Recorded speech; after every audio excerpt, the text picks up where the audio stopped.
100 Civics Questions 2025, 2008 Test.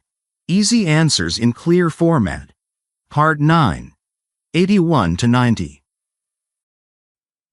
The sun is setting outside the office window, casting a warm light. Andrea and David are both focused and comfortable, knowing they're near the finish line. Welcome back, David. You're really in the final stretch. You've been handling even the tough questions with more confidence. Ready for our next set? Thanks, Andrea. I'm excited to see how much I remember. Question 81. Why did the colonists fight the British? A. Because of high taxes. B. Because they wanted a king. C. Because they liked British food. I'll go with A. Because of high taxes. Correct. One of the main reasons the American colonists fought the British was taxation without representation. This meant they were forced to pay taxes, like the Stamp Act and tea tax, but had no representatives in the British Parliament. The colonists felt this was unfair and wanted a government where they had a voice in how they were taxed and governed. Question 82. Who is the Commander-in-Chief of the military? A. The Speaker of the House. B. The President. C. The Chief Justice. I'll go with B. The President. Exactly. The U.S. Constitution gives the President the title of Commander-in-Chief of the U.S. military. This means the President is the highest-ranking leader in all branches of the military: Army, Navy, Air Force, Marines, and Space Force, and has the power to direct military actions and strategy. However, only Congress can officially declare war. Question 83. What did the Emancipation Proclamation do? A. It started the Revolutionary War. B. It gave women the right to vote. C. It freed the slaves. I'll go with C. It freed the slaves. Correct. The Emancipation Proclamation was issued by President Abraham Lincoln in 1863 during the Civil War. It declared that all slaves in Confederate states were free, changing the focus of the war to include the fight for freedom and equality. While it did not end slavery everywhere immediately, it was a key step toward the 13th Amendment, which abolished slavery in the United States. Question 84. What do we show loyalty to when we say the Pledge of Allegiance? A. The flag. B. The United States. C. The White House. I'll go with B. The United States. That's right. The Pledge of Allegiance is a statement of loyalty to the United States as a country. When people say the pledge, they are showing respect for the values, principles, and unity of America, symbolized by the flag. Question 85. Who makes federal laws? A. Congress. B. The Supreme Court. C. The states. I'll go with A. Congress. Correct. Congress, which is made up of the Senate and the House of Representatives, is the branch of government responsible for creating federal laws. Members of Congress debate and vote on bills, which can then be sent to the President for approval. This system is designed to represent the people and ensure laws are created through discussion and agreement. Question 86. Who signs bills to become law?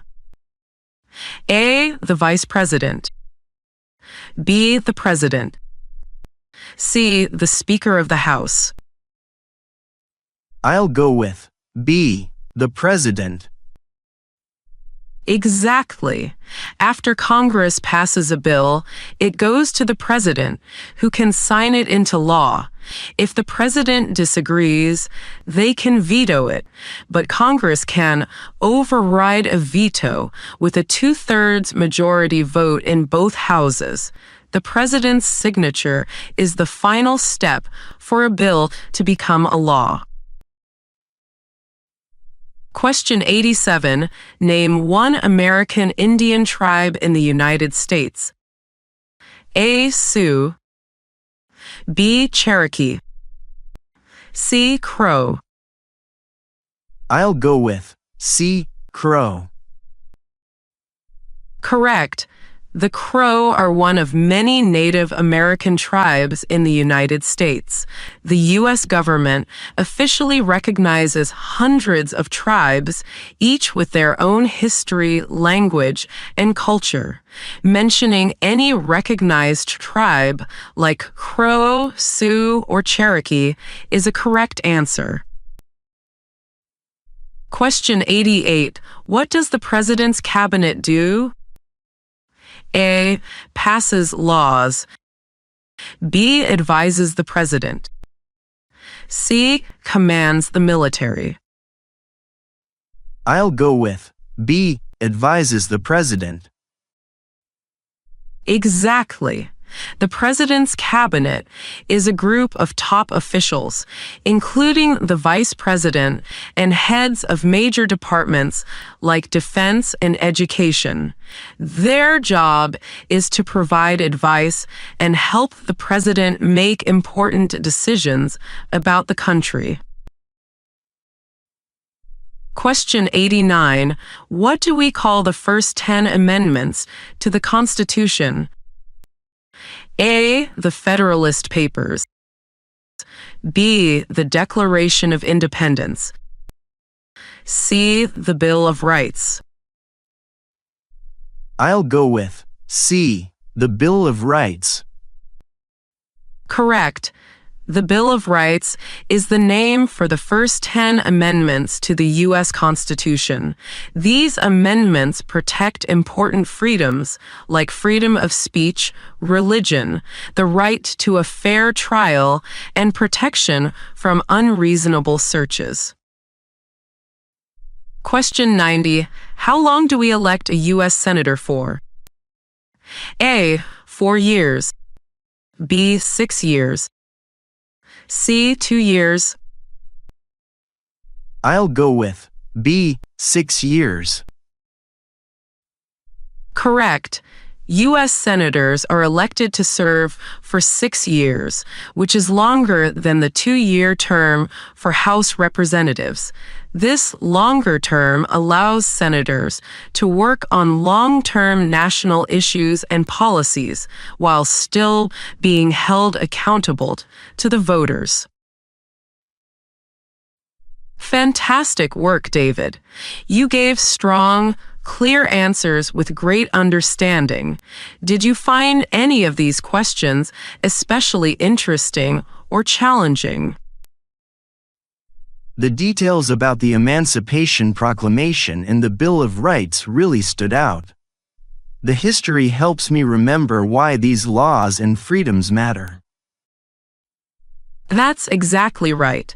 Connecting the facts to stories and reasons behind them makes the information more meaningful and easier to remember.